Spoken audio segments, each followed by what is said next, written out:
யாரு இந்த அமைச்சர்? யார் அந்த சார்? யார்? அண்ணா திமுக ஆட்சிக்கு வந்த பிறகு இந்த சாரு எப்படி புலியிலிருந்து புளியங்கோட்டையை எடுக்கப்படும் என்ற விவரத்தை சொல்றேன். இன்னொன்னு, ஆத்தூர்ல இருந்து ஒட்டஞ்சத்திரத்துக்கு போயிட்டு இருந்தோம். அப்ப வழியில முருங்கைக்காய் சாகுபடி செய்கின்ற விவசாயிகள் என்னை பஸ் மறிச்சு முருங்கைக்காயை காட்டினாங்க. அதுல இதெல்லாம் என்னமா ரகம், ஒவ்வொரு ரகமும் எவ்வளவு நாள்ல விளைச்சல் கொடுக்குன்னு சொன்னேன். அதை கிண்டல் பேசுறார் எடப்பாடி பழனிசாமி.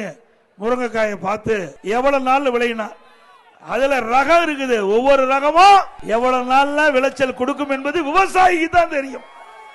இந்த மாரத்தான் ஓட்டம் ஓடுற அந்த மந்திரிக்கு தெரியுமா?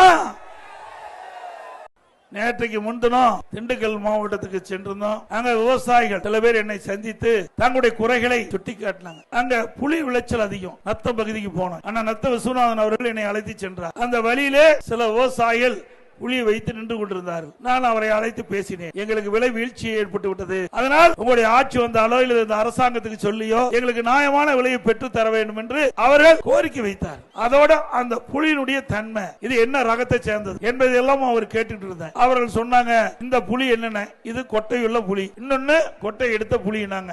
இது விவசாயிகள் நியாயமாக சொல்லுகின்றது.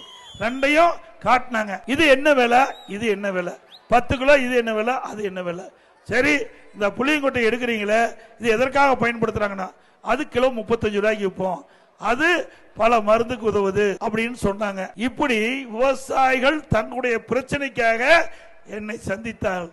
ஆனா இன்றைக்கு இருக்கின்ற அமைச்சர், மாரத்தான் ஓட்டம் ஓடுற ஒரு அமைச்சர், அவரு துறையை பார்க்க மாட்டேங்கிறார். இதுல கிண்டல் அடித்து பேசுறார், விவசாயியை கொச்சைப்படுத்தி பேசுகிறார்.